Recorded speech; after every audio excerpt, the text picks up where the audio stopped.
యేసు భగవానుడు తన మాతృమూర్తి అయినటువంటి మరియ తల్లి యొక్క మాట మేరకు కానా అనే పెండ్లి విందులో అందరి చేత ద్రాక్షరసము అయిపోయినదని నిందలు పాలవుతున్న కుటుంబ మిత్రులకు గౌరవాన్ని ఇవ్వడానికి నీటిని ద్రాక్షరసముగా మార్చి పెండ్లి పెద్దకు ఇస్తే అతడు ఆ నీటిని ద్రాక్షరసంగా మారటం చూడలేదు, కానీ ఆ ద్రాక్షరసాన్ని రుచి చూచి చాలా బాగుంది అని చెప్పి ఉన్నాడు. అప్పటి నుండి ఎవరైతే నోరు జారి లేనిపోని మాటలు అన్నారో వారి నోరు మూయించబడి ఉన్నది. ప్రతి తల్లికి తెలుసు వారి బిడ్డల యొక్క సామర్థ్యం, వారు ఏమి చేయగలరో ఏమి చేయలేరో.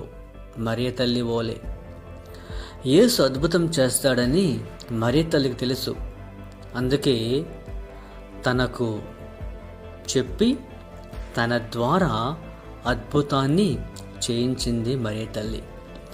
అందుకని కొన్నిసార్లు మనం కూడా మన తల్లిదండ్రుల యొక్క మాటలను ఆలకించాలి. ఎందుకంటే వారికి తెలుసు మనం ఎలాంటి వారము అని చెప్పేసి. నీటిని ద్రాక్షరసంగా మార్చిన యేసు ప్రభువునకు నీ కష్టాలను సంతోషంగా మార్చడము అంత కష్టమేమి కాదు. చీకటిలో ఉన్న నీ జీవితాన్ని వెలుగులోకి తీసుకురావడము ఆయనకి కష్టమేమి కాదు. కానీ నీవు చేయాల్సిందల్లా ఒకే ఒకటి, అదేమిటంటే నీవు విశ్వసించి మరియ తల్లి ఏ విధంగా అయితే అద్భుతం చేయమని అడిగి ఉన్నదో అదే విధముగా నీవు కూడా అడిగినట్లయితే నీ జీవితంలో కూడా ఎన్నో అద్భుతాలను నీవు చవి చూస్తావు.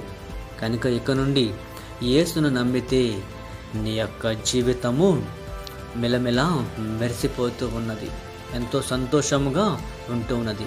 కనుక యేసుని నమ్మి అడిగితే అంతా నీకు సాధ్యమే.